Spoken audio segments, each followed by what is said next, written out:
Hi! In front of me is Motorola Moto G60S, and today I would like to show you how you can operate apps permissions on this smartphone. Firstly, go into Settings and tap on Apps and Notifications. Then select Advanced, click on Permission Manager and pick one of those phone's features, like Location.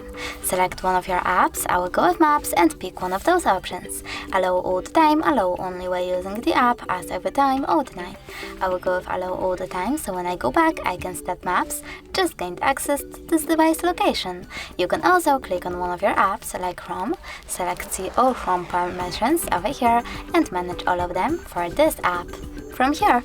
Thanks so much for watching. If you enjoyed this video, smash that like button, comment and definitely subscribe. Bye!